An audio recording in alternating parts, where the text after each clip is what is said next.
Hi everyone, welcome back. It is Laura at Hyperstamper. Today's antique junk journal I made from a book from 1918. And the reason I chose this book is this gorgeous oval original plate with this beautiful, stunning woman kneeling picking laurel leaves. And look at her frock from the frock era.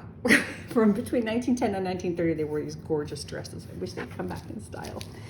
But I added this little chain here that was in a vintage auction lot of jewelry. I don't think it's 50 years old, so I can't guarantee if it's authentic vintage, but it sure is pretty for this pretty lady. And we've got some vintage trim here. The original first page is it's something I've not seen before. It's this gorgeous olive color that the publisher used. I really like it, and I love the illustration. So I think it's a great way to open up the book and see that gorgeous burst of color. And then this is the original first page of the book, Stories for the 9-Year-Old. And yeah, this is a plate from the book. This pretty little robin. Isn't she stunning? So you could actually take that out and put it in a nice antique frame. It would be lovely. A little antique paper flower there. And everything else in here, as you know, is authentic, antique, and vintage ephemera. Almost every single piece of paper in here has some kind of insert, pocket, tuck spot, treasure, surprise. It's pretty awesome. In this one here, I have this coupon book from the 50s, and this would have been filled with coupons, but I've taken all of them out because I do put them in all of my journals, but I wanted to leave one sleeve on in the book so that they could stay together, so somebody would know what that coupon book was. That would have been used as a promotional item at a fair, as a prize, parties, and sort of thing, to raise money. I love it. I've been really enjoying those coupons, so thank you, Paige, for those. And this is from the 1950s, a music magazine for teens, most likely, and just some really great people in here you might recognize. I think that's Tony Curtis down there, or Frankie Avalon, just all kinds of really, really fun pieces from the 50s. And then here is a little butterfly from a sticker book from 1959. And this little pocket here is made from a page from this book. It's another little bird. I love my birds and butterflies so much.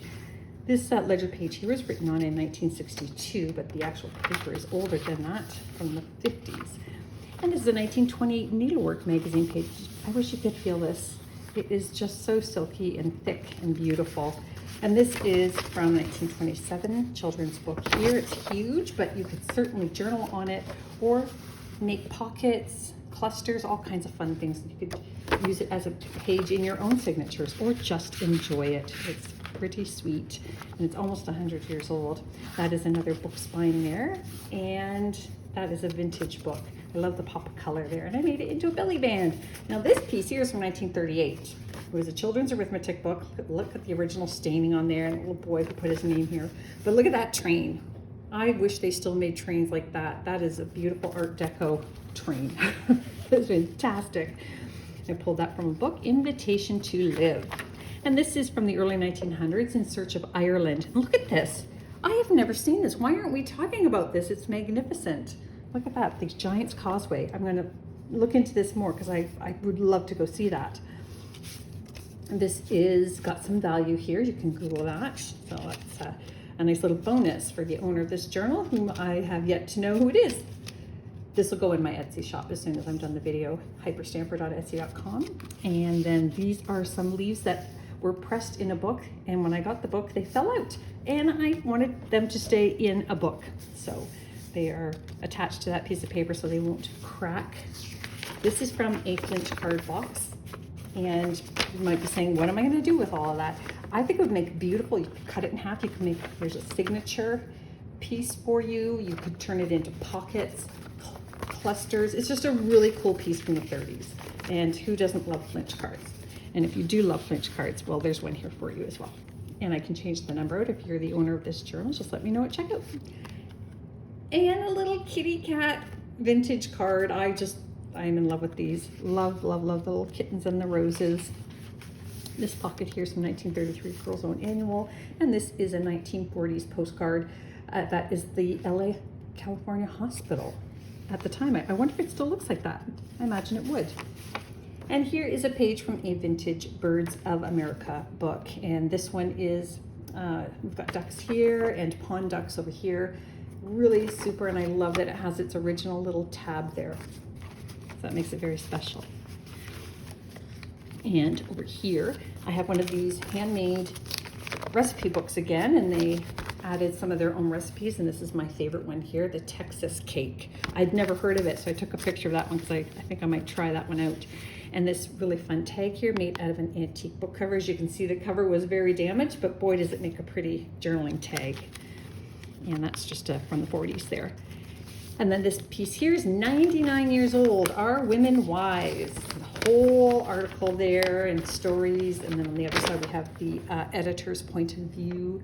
Look at that. May 1926. That's fabulous. There's a vintage Raggedy Ann and Andy page here, a children's book page from the 40s down here. And this is a really cool postcard from the, I'm guessing the 40s, just by the font. And it is London Tower. That would have been the dungeons, I bet, in London Tower. Very, very neato pepito. And this page here looks brand new, but it is actually from 1951. This book here, and it was a mom who kept track of all her child's bottle feedings and weight. Very cool. We still do that to this day, new moms. And then we've got really fun graphics here and here. Look at the publisher made these beautiful bees. I wish somebody would replicate that. They're fabulous artwork. 1955 stamp collector's book page. There's some really beautiful images on here. 1930s children's book page. And this is from 1956. And I just love it. It's the Alice in Wonderland chapter on the Mock Turtle song. It's not the original artist, but it is the Lewis Carroll story. So if you're a fan of Alice in Wonderland, there you go.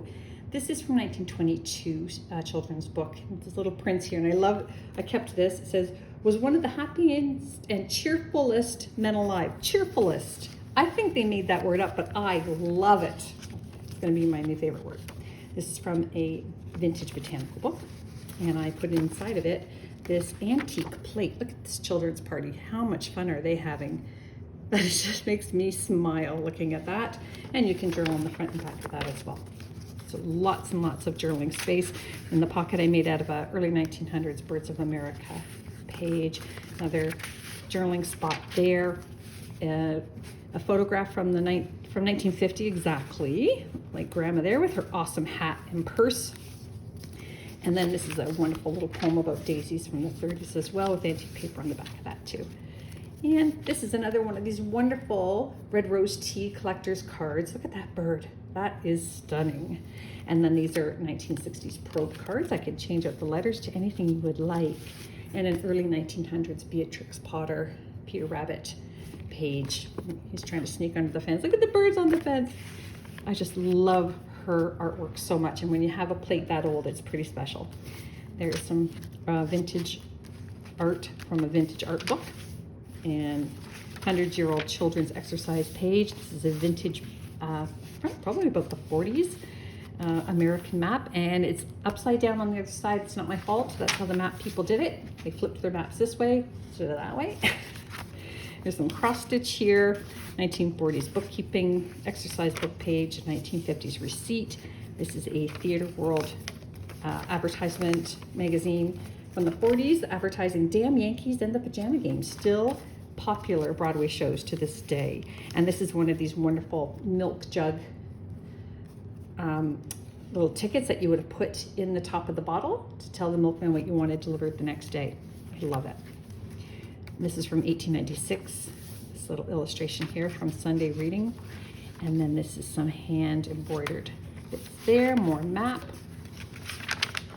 And there's the rest of that illustration. And this is a vintage gardening book page. And that is a hand-typed research on a news article done in 1887. And this is a book on the front page of the book on Pissarro the artist. And you can journal on that as well. Lots of white space there.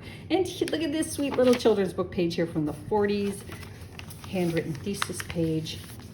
And I love this cluster. I'm really into doing full page clusters now, and I turn that into journaling cards. Look at that awesome stamp. It's really pretty. I love the deep, deep teal blue color.